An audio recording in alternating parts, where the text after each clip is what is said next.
کبھی کبھی زندگی میں ایک لمحہ ایسا آتا ہے جب انسان کو لگتا ہے کہ اب سب کچھ بدلنے والا ہے۔ حضرت یوسف علیہ السلام کے ساتھ بھی ایسا ہی ایک لمحہ آیا تھا، زندان کی دیواروں کے درمیان۔ انہوں نے ایک قیدی سے کہا تھا، جب تم اپنے بادشاہ کے پاس جاؤ تو میرا ذکر بھی کرنا۔ وہ قیدی آزاد ہو گیا، محل میں واپس چلا گیا، اور یوسف علیہ السلام کو یقین تھا کہ شاید اب ان کی بے گناہی ظاہر ہو جائے گی، مگر وہ قیدی حضرت یوسف علیہ السلام کو بھول گیا۔ قرآن مجید بتاتا ہے کہ شیطان نے اس قیدی کو یاد دلانا بھلا دیا، اور اس طرح حضرت یوسف علیہ السلام کو کئی سال مزید قید میں رہنا پڑا۔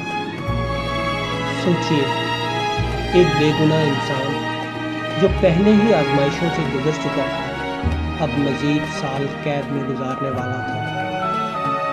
زندان کی راتیں لمبی ہوتی ہیں، خاموشی، تنہائی اور انتظار۔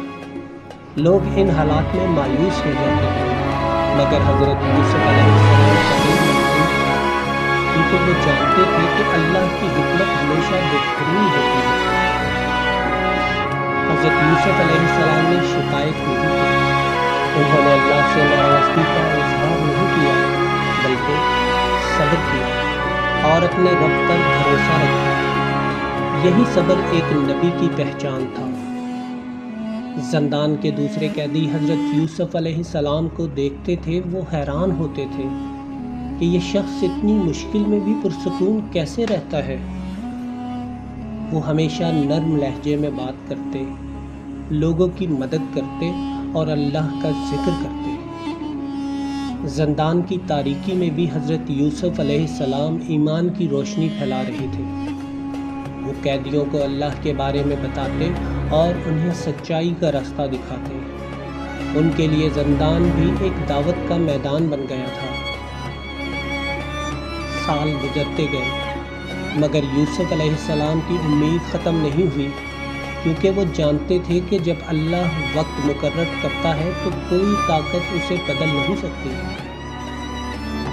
دوسری طرف وہ قیدی جو آزاد ہو چکا تھا، اپنی پرانی زندگی میں واپس آ گیا۔ محل کی رونقیں، آرام دہ زندگی اور دنیا کی مصروفیات۔ آہستہ آہستہ وہ حضرت یوسف علیہ السلام کی بات بھول گیا، مگر انسان بھول سکتا ہے، اللہ نہیں بھولتا۔ اللہ نے حضرت یوسف علیہ السلام کے لیے ایک ایسا منصوبہ بنایا تھا جو کسی کے تصور میں بھی نہیں تھا۔ ایک دن مصر کے بادشاہ نے ایک عجیب خواب دیکھا۔ اس نے دیکھا 7 موٹی گائیں جنہیں 7 دبلی گائیں کھا رہی تھیں، اور 7 ہری بالیاں اور 7 خشک بالیاں۔ یہ خواب بادشاہ کو پریشان کر رہا تھا۔ بادشاہ نے اپنے درباریوں کو بلایا، جادوگر، دانشمند اور نجومی، مگر کوئی بھی اس خواب کی صحیح تعبیر نہ بتا سکا۔ سب نے کہا، یہ تو الجھے ہوئے خواب ہیں۔ اسی لمحے وہ قیدی جو کبھی حضرت یوسف علیہ السلام کے ساتھ زندان میں تھا، اچانک چونک اٹھا۔ اسے یاد آیا کہ زندان میں ایک شخص تھا جو خوابوں کی سچی تعبیر بتاتا تھا، وہی یوسف علیہ السلام جنہیں وہ برسوں پہلے بھول چکا تھا۔ وہ فوراً بادشاہ کے پاس گیا اور کہا، مجھے کچھ وقت دیں، میں اس خواب کی تعبیر لا کر بتاتا ہوں۔ پھر وہ تیزی سے زندان کی طرف روانہ ہوا، اسی زندان کی طرف جہاں حضرت یوسف علیہ السلام ابھی بھی موجود تھے۔ یہ وہ لمحہ تھا جب حضرت یوسف علیہ السلام کے صبر کا پھل ظاہر ہونے والا تھا۔ وہی قید، وہی تنہائی اب ان کی کامیابی کا راستہ بننے والی تھی۔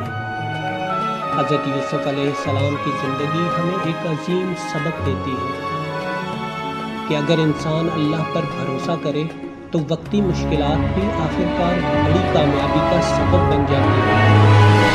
کبھی کبھی انسان سمجھتا ہے کہ لوگ اسے بھول گئے ہیں، مگر حقیقت یہ ہے کہ اللہ کبھی اپنے بندوں کو